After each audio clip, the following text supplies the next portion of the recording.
Então eu quero começar chamando a atenção no versículo 25, quando ele diz: quanto às pessoas virgens, não tenho mandamento do Senhor, mas dou meu parecer como alguém que pela misericórdia de Deus é digno de confiança. Eu quero chamar a atenção para essa fala de Paulo, que apesar de não se encontrar um mandamento do Senhor a respeito dessas pessoas, a respeito dessa temática em questão, Paulo se apresenta como alguém que pode dar uma definição digna de aceitação, e isso pela misericórdia do Senhor. Mesmo que não se ache uma resposta divina para esse ponto, as pessoas deveriam ouvir a orientação de Paulo como alguém que agia e falava guiado pelo Espírito de Deus.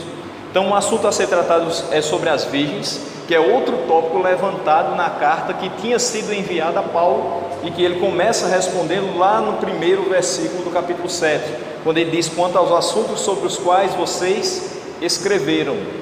Então, todos os tópicos que vão sendo levantados, ele vai respondendo, e o próximo é sobre as virgens. Alguns comentaristas apontam também para a possibilidade de ele estar falando de mulheres que estão na idade própria de se casar, mas que ainda não tinham contraído matrimônio. Então não necessariamente são mulheres que continuarão virgens até o final de suas vidas, mas que nessa altura do campeonato elas continuam dessa maneira, por ainda não terem casado.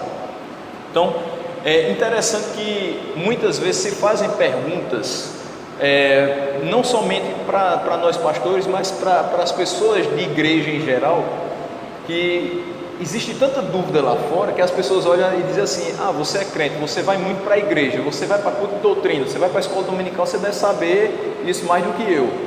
E certas perguntas são muito complicadas da gente fechar a questão, a gente bater o martelo e dizer: é isso.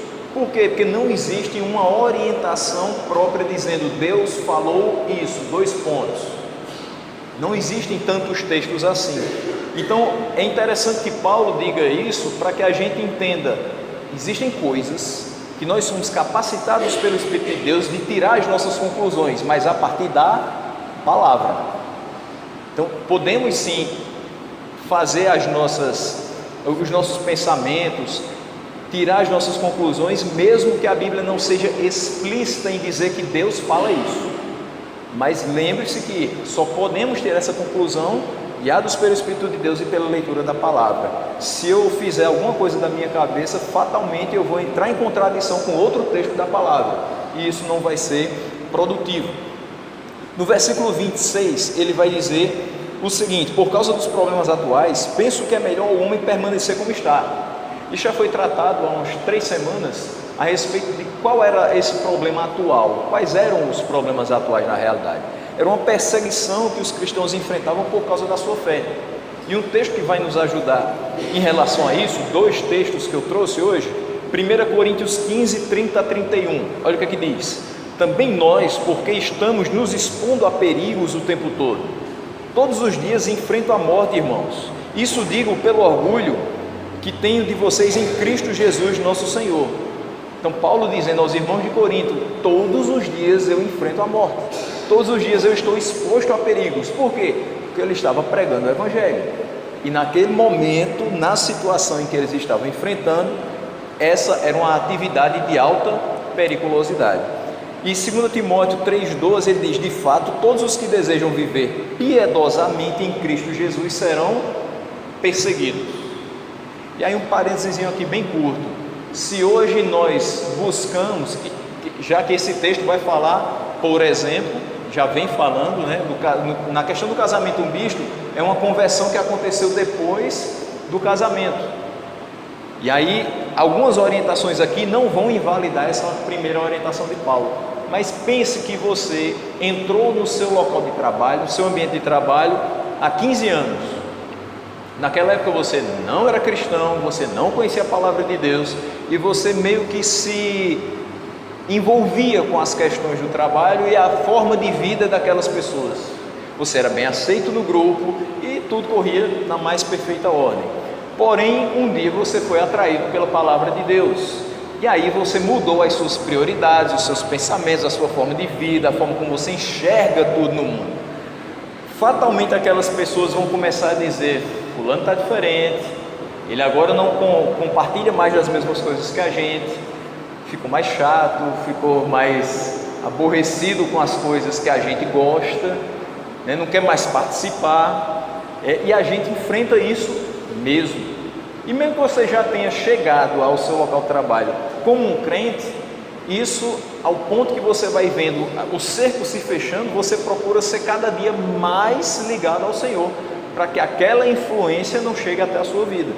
Então, de fato, nós seremos perseguidos. Muitas vezes, palavras duras, apontamentos, olhares que são mais fatais do que certas palavras, são direcionados a nós só porque procuramos viver piedosamente. Isso não é somente lá fora. Isso pode acontecer, aqui não acontece, mas pode acontecer em outros ambientes, o fato de você ser também alvo de perseguição de próprios irmãos em Cristo, que dizem: fulano lê muito a Bíblia, quer ser mais santo do que eu, só vive no culto de oração, só quer ser santo, mas é porque você está procurando viver piedosamente. E viver piedosamente não é algo que nós vamos ficar expondo para as pessoas, nem vamos ficar dizendo para as pessoas: eu vivo piedosamente. Isso é algo que é perceptível a quem convive com o Santo de Deus, que lê a palavra, que observa a oração, que tem a sua disciplina espiritual. Mas isso pode soar muitas vezes como algo pedante para algumas pessoas, ou como algo que também seria alvo de perseguição, porque eu não consigo ser como você, então eu vou perseguir você para que você seja como eu, relaxado, disperso, displicente na obra do Senhor, quando deveria ser o contrário. Pessoas que vivem piedosamente deveriam nos incentivar a ser melhores crentes, melhores cristãos. Versículo 26 ainda, quando ele cita essas questões atuais, e ele fala que seria interessante, penso que é melhor o homem permanecer como está. Essa é uma razão prática para que os solteiros evitassem o casamento. Se há muita perseguição, é interessante que vocês não casem. Isso não é uma ordem, é apenas um conselho. Lembre-se que no começo do capítulo 7 ele diz: trago agora um mandamento do Senhor, não meu. Agora ele faz o contrário: eu trago uma posição minha, não do Senhor. Então ele não diz, Deus não está dizendo que vocês não casem, mas eu estou dizendo que, face às perseguições, é melhor que não casem. O fato de evitar não necessariamente elimina a possibilidade. Você pode casar, mas saiba que enfrentará dificuldades na vida, que é o que ele vai falar mais à frente. Então eu posso entender que aqui ele poderia estar apenas aconselhando um adiamento. Meu irmão, está para casar, aguarde um pouco, aguarde essa situação se resolver, a perseguição diminuir, e aí sim você casa. Então, se você tem um compromisso, não desfaça, só adie. Mas se você ainda não tem compromisso, não faça. Essa é a ideia que ele passa, até que as condições sejam mais favoráveis. No 7:27 ele diz: você está casado, não procure separar-se. Está solteiro, não procure esposa. Parece que ele está voltando para o mesmo assunto que ele falou 10, 15 versículos atrás, mas não. Aqui ele vai apresentar um complemento àquilo que ele falou antes. Quando ele diz: se você está casado, não separe, vamos dizer assim, nos primeiros 20 versículos, ele está falando de casamento mesmo.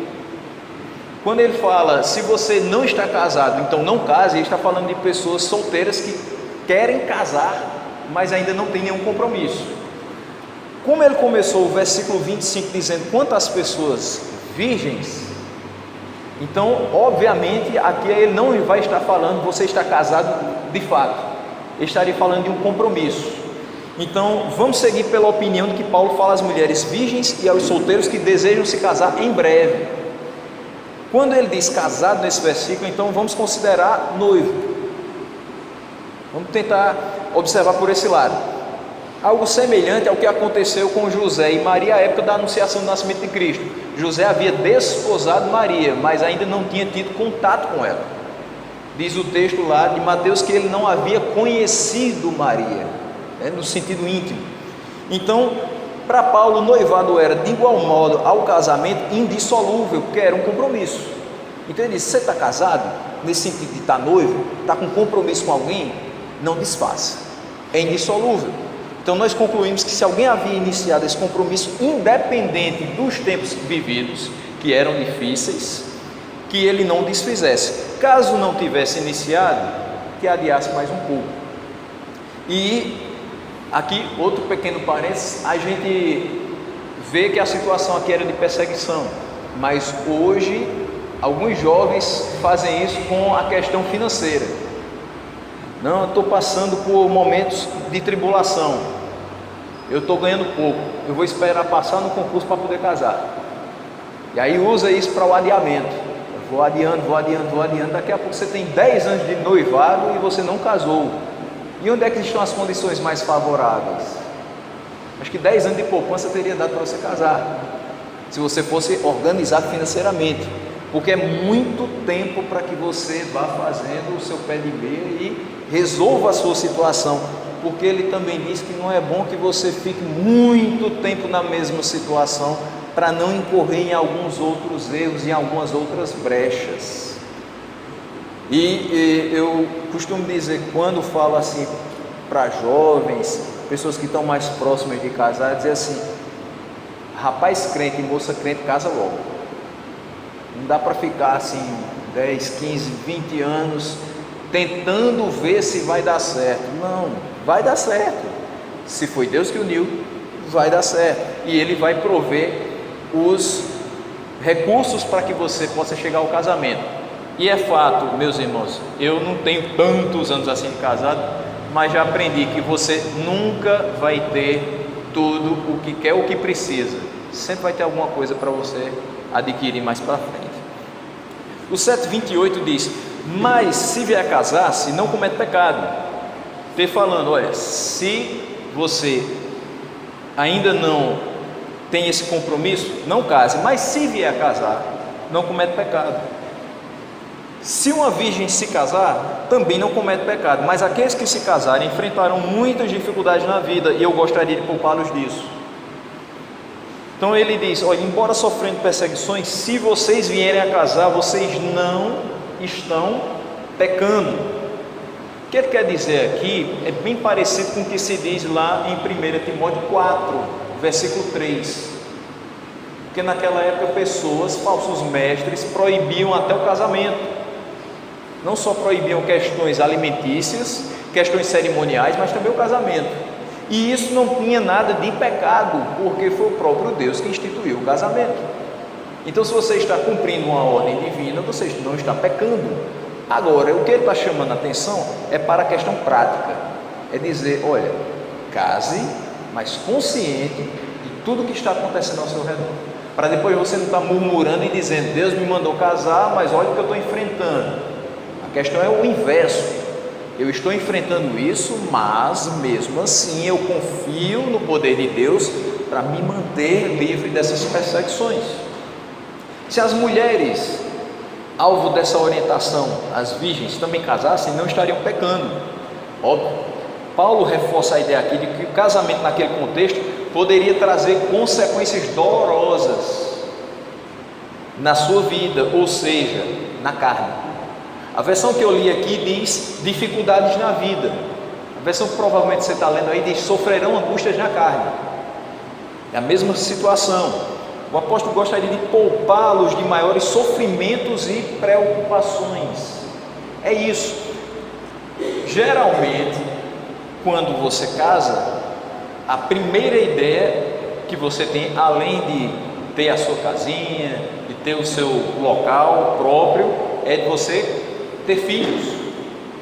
Ainda hoje é uma ideia muito forte de que você casou não só para viver com uma pessoa, de ter uma companhia o resto da sua vida, para compartilhar com elas alegrias, mas também para procriar. Mas o que acontece é que quando aquele bebezinho que surge está bem pequenininho e ele geralmente tem problemas de saúde quando é pequeno, não problemas graves, mas uma febre, uma dorzinha de dente, um desconforto, uma cólica, você fica preocupado.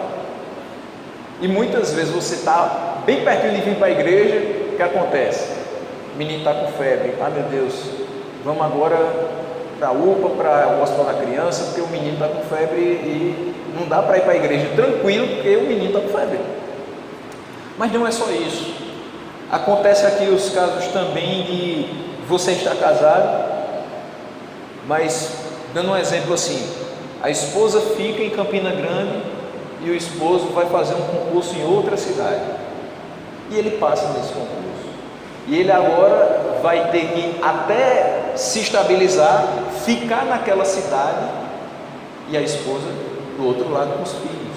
Isso também gera preocupação, porque enquanto ele está lá, está aqui a esposa orando, pedindo que Deus guarde para que ele volte naquela estrada em paz e possa cuidar dela e dos filhos.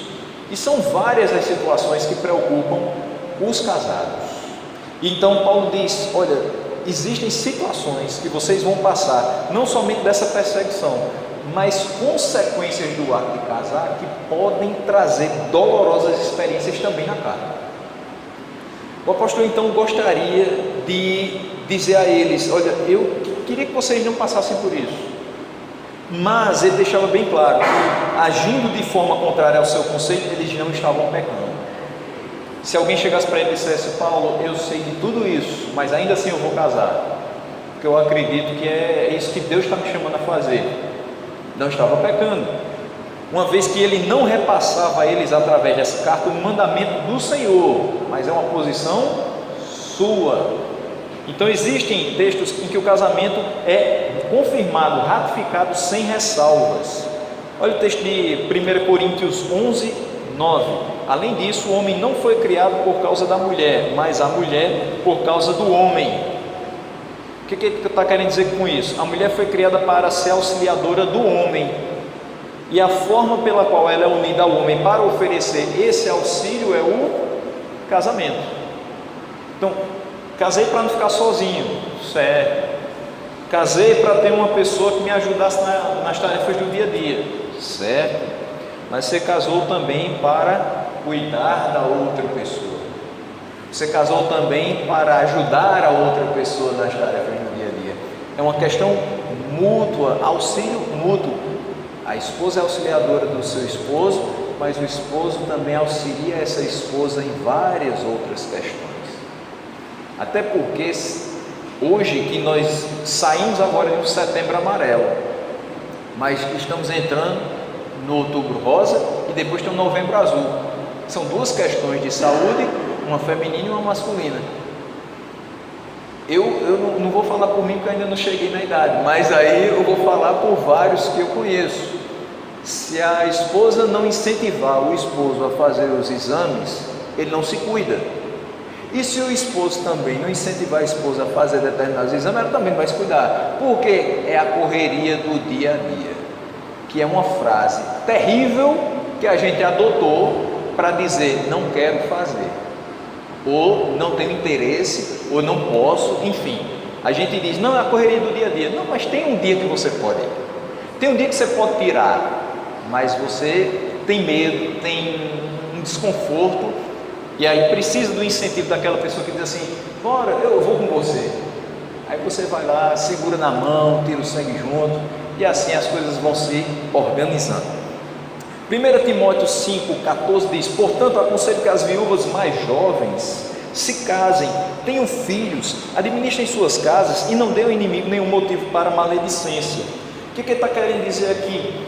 Olha, você ficou viúva muito jovem, e aí também uma frase que se diz, à torta e à direita, você tem a vida toda pela frente, apesar de que a gente sabe por Tiago o que é a nossa vida, a gente não sabe se amanhã vai estar vivo, mas a ideia de quando você vê, por exemplo, uma pessoa com 35, 40 anos ficou viúva, diz, não, você está muito jovem, tem a vida toda pela frente, você pode recomeçar tudo, ainda pode ter filhos, pode administrar a sua casa, e principalmente não dar ao inimigo motivo para maledicência.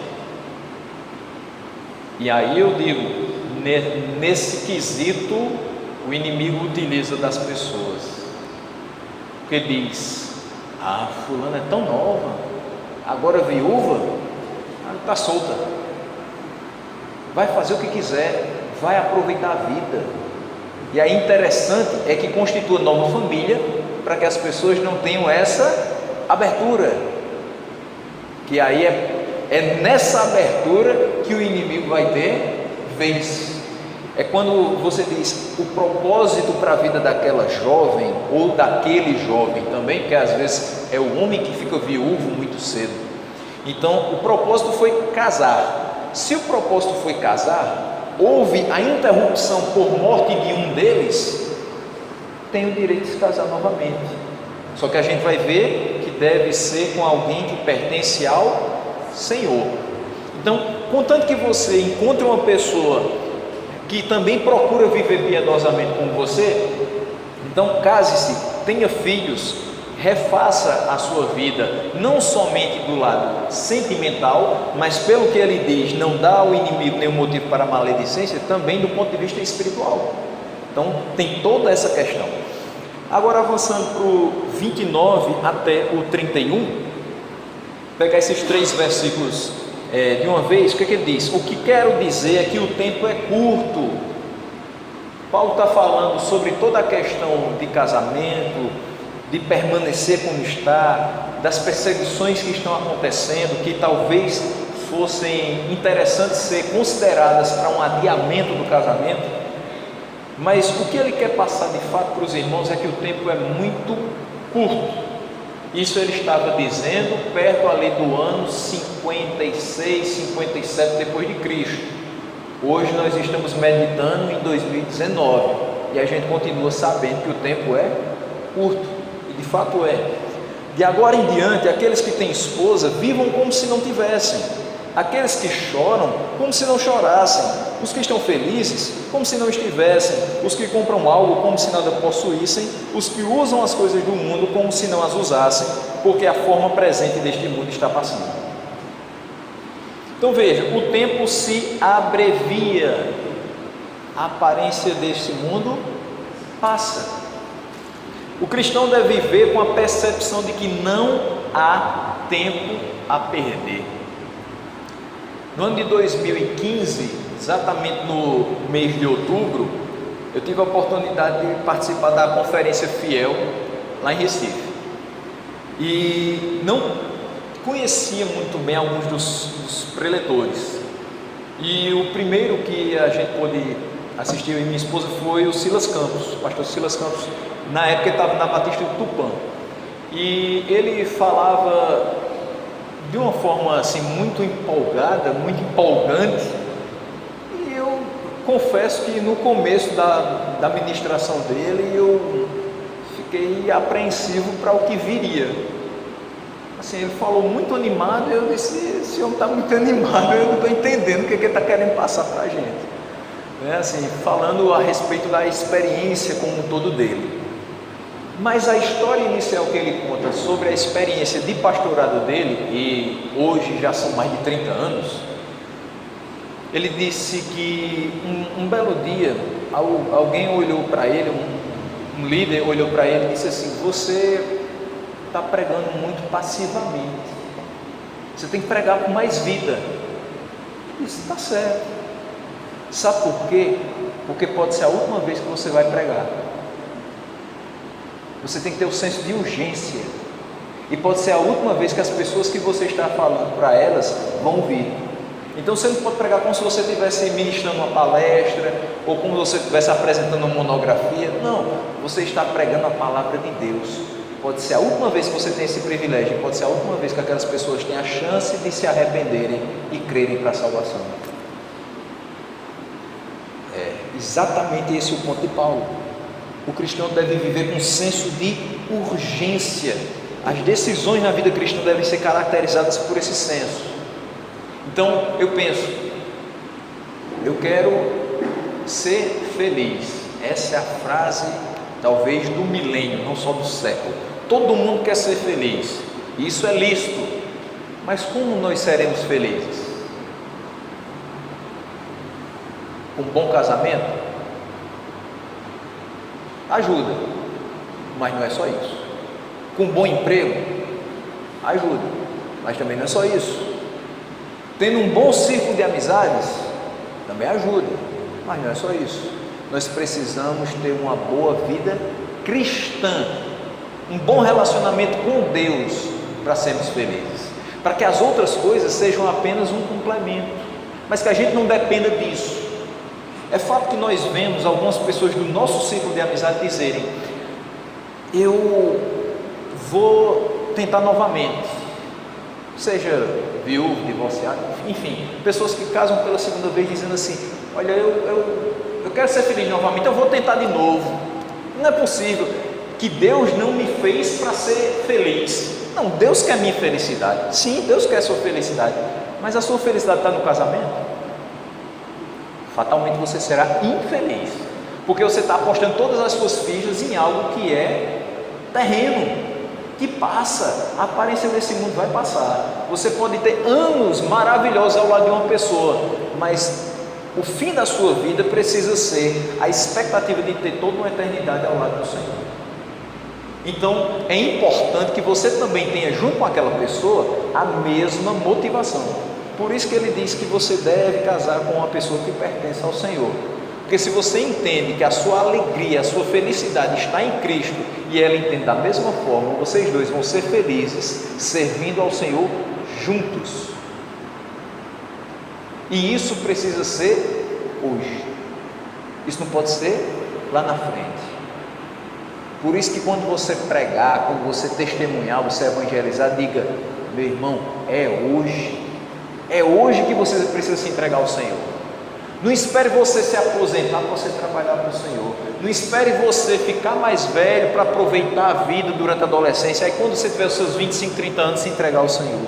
Faça isso hoje, que a sua vida vai melhorar, no sentido que você vai ter resposta para os seus dilemas, solução para os seus problemas e principalmente o seu espírito fortalecido hoje, se você se entregar ao Senhor. Agora, se você ficar esperando um momento propício, segundo a sua ótica, para servir ao Senhor, você vai passar por várias dificuldades, você vai passar por várias tristezas e várias decepções. Então tudo deve ser com senso de urgência. E aí Romanos 13, 11 e 12 vai dizer: façam isso compreendendo o tempo em que vivemos. Chegou a hora de vocês despertarem do sono, porque agora a nossa salvação está mais próxima do que quando cremos. A noite está quase acabando, o dia logo vem. Portanto, deixemos de lado as obras das trevas e revistamo-nos da armadura da luz. O que está dizendo é: meus irmãos, vamos sair dessa letargia, vamos sair desse sono profundo, vamos fazer alguma coisa. Se mexam, trabalhem, busquem, conheçam, leiam, meditem, orem, corram atrás, porque se isso não acontecer, certamente vocês serão cobrados por esse sono profundo. A gente não quer ser cobrado diante do Senhor por conta daquilo que a gente deixou de fazer.